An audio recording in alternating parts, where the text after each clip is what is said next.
در مجمع ورزشی نوعی دنغره قرار گرفتن ما در روزهای استراحتی هفته قبلی با مقصد انعکاس و تحلیل مسابقه جمهوری موای تای با فراگیری دسته‌های یکچین خاتلون و سوخت ناحیه‌های تابع مرکز و شهر دوشنبه به نقشه گرفته شد و ما در دوام برنامه امروز برایتان از رفت برگزاری رقابت‌های جالب نوع ورزش موای تای یا خود بوکس تایلندی منظور می‌کنیم.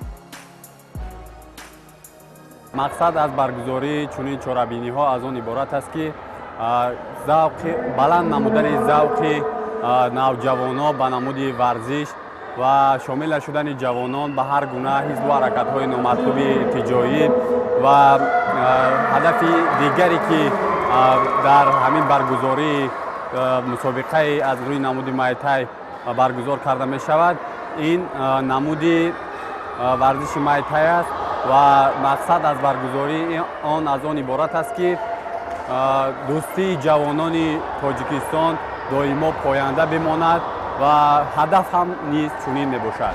مسابقه جمهوری در نوحه دنغره برگزار گردیده است که خوشبختانه با دستگیری کمیته کار با جوانان ورزش جمهوری تاجیکستان مسابقه را تشکیل کردیم و در اینجا دستگیری حکومت نوحه دنغره و تالارهایی که در نوحه دنغره در نمود ورزش موای تای دارند. مسابقه جمهوری در نوحه دنغره که روز 11 و 12 اپریل 2020 برگزار گردیده شده است. ما زیاده از 150 160 نفر ورزشگر حدود جمهوری تاجیکستان اشتراک نمودند. ورزش یک نمود فعالیت جسمانی و اینتלקטואلی بوده با مقصد بهتر نمودن سلامتی، مشهوریت به دست آوردن، این چنین بهبودی و توانایی خدمت میکند. برای سلامتی و مایه صحتمندی انسان بودن ورزش را علاقه همگان می‌دانند و با بهبود گردیدن شرط و شرایط‌های تمرینی و رشد ساحه‌های گوناگون جنبه ورزشی در دوران صاحب استقلال میهن نفران شغل ورزیده به نمودهای مختلف ورزش و مراتب زیاد گردیده اشتراک شماره زیادی ورزشگران از منطقه‌های مختلف مملکت در مسابقه جمهوری را میتوان چون آمارهای تأثیرات بخش از پیشرفت ساحه ورزش و سالمگردانی گنفاند ملت ارزیابی نمود. نمود ورزش موای تای در جمهوری بهت نقش کار کرده ایستان از ولایت سوخت، ولایت خاتلون یک، خاتلون دو، شهر دوشنبه نوحه‌های تابع ریسپوبلیکا که تالارهای ما در اینجا موجود هستند و امروز ورزشگرانی از هر یک ناحیه شهر و ناحیه اشتراک کرده ایستادند و همه آمادگی و چمپیونات‌های آینده جهان و چمپیونات‌های آسیا در پیش است بازی‌های آسیا و چمپیونات‌های آسیا آمادگی دیده شده. در ناحیه دنغره از روی نمود موای تای در مکتب ورزشی ناحیه دنغره دو مربی فعالیت می‌نماید که هم برای نورسان و جوانان تعلیم می‌دهند. با 34 نفر شاگردان در همین مسابقه جمهوری ناحیه دنغره حضور دارند. زیاده از 40 نفر ورزشگر اشتراک میکنند و دو نمود در همین نوحه دنغره در مجمع ورزشی در مسابقه جمهوری در مسابقه جمهوری بود. در این مسابقه جمهوری که در اینجا برگزار گردیده زیاده از 18 نفر ورزشگر از دو ناحیه منطقه رشت معرفی کردند و ما میخواهیم که در اینجا شاگردان ما که ما با چیزی که آموختیم در اینجا چگونه محاربه میبرند و ما میبینیم و آنها را به دیگر جاها سفربر کنیم. در این ردیف با منظور تماشابینان نمودن لحظه‌های دیدنی رقابت کودکان و نورسان لحظه باید که از سرچشمه‌های اصلی دل بستن ورزشگران به ورزش موای تای سخن کرد. انتخاب این ورزش از کودکی در دل من شوق بود که من این نمود ورزش رو تمرین نمایم و نام ملت تاجیک را در عرصه بین‌المللی معرفی نمایم. مسابقه موای تای خیلی در تاجیکستان ترقی کرده است و ما میتوانیم در این نمود ورزش بیرون از دولت‌ها اشتراک کرده و به جای‌های نمایان به تاجیکستان برگردیم. چون ورزشگران و مربیان دسته‌های اشتراکچی و دستاندرکاران مسابقه جمهوری موای در خصوص اشتراک فعالانه شهر و نواحی مملکت حرف زدند، قابل قید است که از وضع این نمود ورزش در منطقه شمالی کشور را مورد توجه قرار داد. نوع ورزش موای در ولایت سوخت از سال 2018 این جانب در شکل رسمی تمرین داده شده. بنا به سخنان سنگینبای اوازوف، شماره نفران شغلمند و موای در منطقه ولایت سوخت به مراتب بیشتر می‌گردد.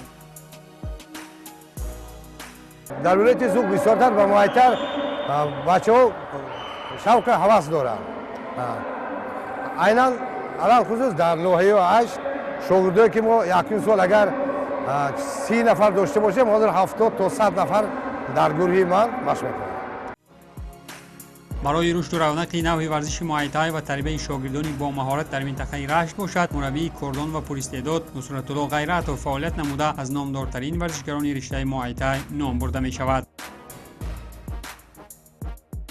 در این نمود ورزش زیاده از 100 نفر در منطقه رشت مشق و تمرین می‌نماید و باز در ناحیه رشت نیمچونی در مؤسسه مکتب ورزشی ناحیه رشت این نمود ورزشی موای تای کار و فعالیت می‌نماید که در اینجا ورزشگران آنها هم اشتراک دارند.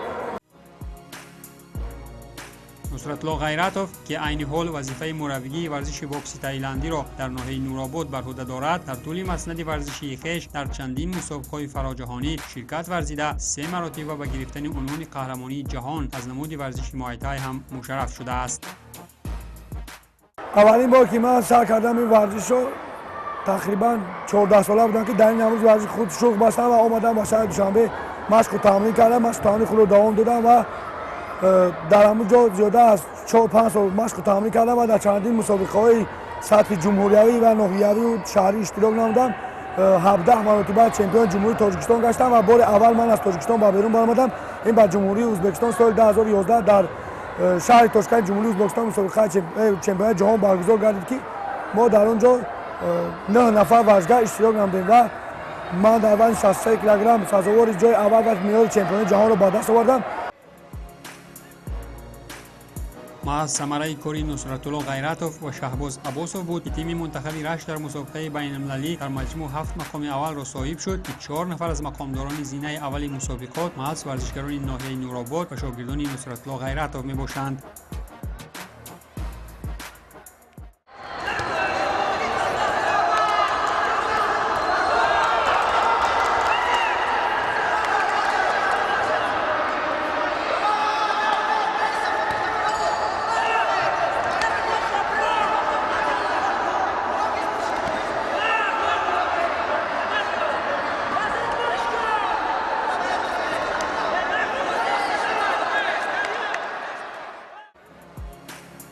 در برابر موفقیت‌های ورزشگران در سبقت‌های داخلی، همچنین از برآمد فعلی ورزشگران موفق مملکت در عرصه بین‌المللی را نباید فراموش کرد. ما به نزدیکی از شهر ابودابی امارات عربستان که در اونجا چمپیونات آسیا برگزار گردیده بود بین جوانان، در اینجا جوانان و کلانسالان در اونجا اشتراک کردیم. در بین جوانان 2 نفر ورزشگر بهترین فدراسیون که سزاوار جای دوم گشتند مدال نقره، یکی عبدالله میرزا علیزاده و پیر محمد دولتوف بود که با مدال نقره به وطن برگشتند. این زحمت مربیان بود که خوب تیار کردن و خوب آمادگی دیدن که در این چمپیونات‌های پرنفوذ که بین 36 کشور دنیا در ابودابی برگزار گردید، چمپیونات آسیا سزاوار جای دوم و پرچم جمهوری عزیزمان رو بلند برداشتند. در دولت ترکیه شهر انتالیا مسابقه چمپیون جهان دایر گردید. من در اون 3 حریف خودم رو مغلوب کردم، سزاوار جای اول گشتم. مهراج‌الدین دولتوف چون جایزه‌دار مسابقه بین‌المللی سرآغاز نخستین رقابتش بر مقابل ذاکرجان ذاکیروف از تیم منطقه رشت وارد تتع می‌گردید. پس از فهماندن قاعده‌های معمولی از جانب داور مرکزی، ورزشگران به رقابت پرداختند. هرچند که ثانیه‌های نخست رقابت با نیروی برابر صورت گرفته بود، ولی در ادامه ضربه‌های نشانرس مهراج‌الدین حریفش را با کمک سروقتی پزشکان مواجه نموده، ورزشگری دسته خطلان پیش از مهلت سزاوار پیروزی گردید. برای من مشکل نیست و من با دلخواه رقیبان به من مشکلی ایجاد نمی‌کند و من با خودم باور دارم که بالی میبرم. محض همین باوری کامل به نیروی خود و رقابت پرشدت بر مقابل حریفان مهراج‌الدین را در همین مسابقه جمهوری نیز به فتح مقام اول رسانید. اصلا رقابت‌های این مسابقات در کلی کاتگوری‌های وزنی نهایت جالب و دیدنی صورت گرفت. برای اثبات این گفته‌ها می‌توان به چنین نوارها چشم انداخت.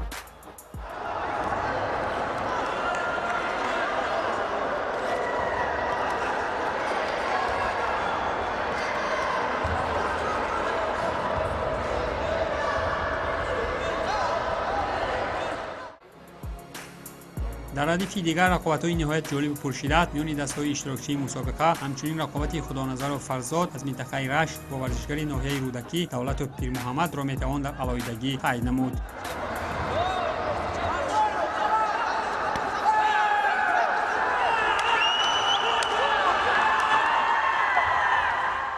ناوابسته از رقابت برابر و تا جای بحث برانگیز اخیراً با قرار علاویده داوران در این زورآزمایی پیروزی نصیبی دولت و پیر محمد گردید.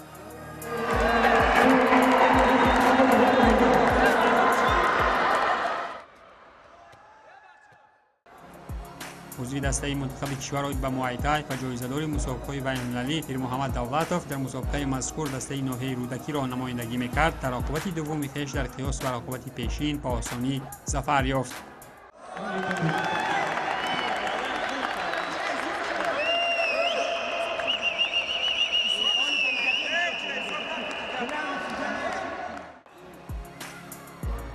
علاوه بر این رقابت میان ورزشگر از شهر دوشنبه دولتزاده جونیبک با شریف و رحیم جان از تیم ختلان نیز از زمره بیننده ترین رقابت‌های مسابقات نام برده شده ثابت نمود که ورزش موای تای در کشور ما جانبداران زیادی را داراست.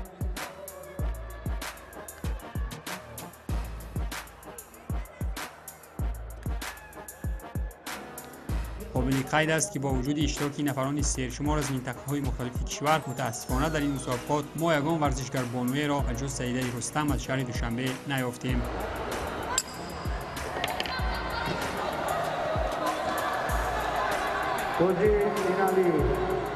در این نمود دختران هستند ولی متاسفانه امروز در این مسابقه یگان دختر نبود و من خودم اشتراکچی این مسابقه بودم که در وزن 50 کیلوگرم برآمد نکردم. در این مسابقه سبب دختر نبودن من داوری کرده شدم و اشتراک نکردم در این مسابقه. ما کوشش کرده شدیم که ورزشگر دختران رو زیاد کنیم، گرچنده که این نمود بسیار دشوار است. نمود موای تای دشوار است، به این نگاه نکرده علاقه دختران ما در این نمود تمرین کرده شدند، حتی در نمود بوکس هم برآمد کرده شدند. همچنین باید علاوه نمود که ناوابسته از اشتراک نه آنقدر زیادی مخلصان در تالارها چند از پیوندان و نزدیکان ورزشگران نورست در منبرهای تالار به چشم می‌رسیدند.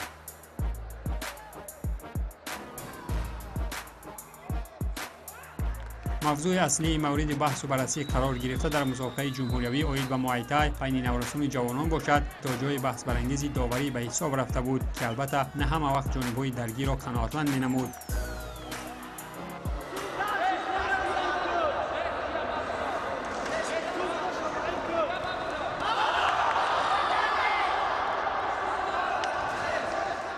آمادگی دیده ایستادیم، داوران رو تیار کرده ایستادیم در این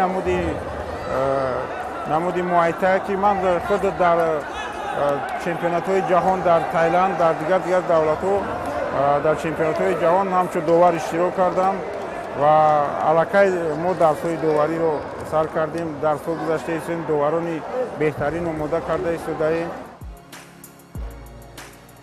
با اظهار قناعتمندی از چنین چاره‌بینی‌های ورزشی و رقابت‌های سازگار و اطمینان نیک و بهبودی‌های چشمرس ورزشی می‌توان ابراز کرد که بهر دورنمای رشد ورزش موای تای در کشور و راهنمایی ورزشگران تاجیک به صحنه رقابت‌های بین‌المللی مسئولان فدراسیون ملی باکس تایلندی و موای تای غیرکسبی با جمع مربیان و ورزشگران پیشقدم نقشه‌های بزرگ آینده‌سازی را پیش رو گرفته‌اند.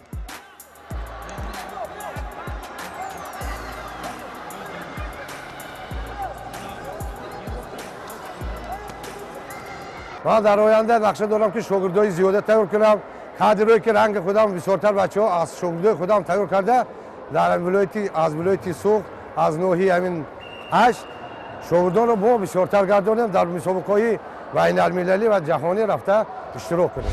تمام لوازمات برای مشق تمرین مهیا گردیدند و امکانیت ها نیز برای مسابقه های بین المللی زیادند و من میخواهم در آنها اشتراک نموده دست بالا گردم. ما کوشش میکنیم که مسابقه های بهتر کوششتر بسیارتر شاید ورزشکاران ما بسیارتر برآمد کنیم. من در این نمود ورزش همین را بر خودم مقصد گذاشتم که من باید در تاجیکستان چمپیون شدم و میخواهم که باز در دیگر دولت‌ها رفته پرچم تاجیکستان خود را بلند بردارم و به جایهای یکم به تاجیکستان خود برگردم. ما میخواهیم که نیز ورزشکاران در مسابقه‌های جمهوری اشتراک نمودند و شوق و هوس در این نمود ورزش بیشترتر گردند. این اولین مسابقه جمهوری که ما داشتیم در نوعه موافق تقویم جدول تقویمی از طرف کمیته کار با جوانان و ورزش بود. در ناحیه دنقره برگزار کردیم که و بعدا در شهر دوشنبه و در ولایت سوخت برگزار گردانیم و این مقصد اساسی برگزار گرداندن این مسابقه ها آماده ساختن ورزشکاران با چمپیونات های پرنفوذ، چمپیونات های جهان و چمپیونات آسیا است. در فرجام مسابقات جمهوری موای تای میان نورسان و جوانان باشد چون آنها ورزشکاران جایزه‌دار با دیپلم و مدال‌های افتخاری سرفراز گردانیده شدند. من از دسته نوعه فرخور به این مسابقه شرکت ورزیدم. سزاوار جای اول گشتم. من دنقره آمدم و مسابقه جای اول را گرفتم. در پایان گزارش خویش اوید مسابقه جمهوری از مجموعه ورزشی ناحیه دنقره با اطمینان بزرگ میتوان گفت که با بیشتر کردن چنین مسابقه‌های فراگیر جمهوری و جریان گرفتن رقابت‌های سازگار و دیدنی پیراهی ورزشکاران بیشتر به عرصه بین‌المللی وسیع‌تر و فراختر شده نسل نوین رشته موای تای از کشور ما نیز از جهانگیری خویش صدا بلند خواهند کرد.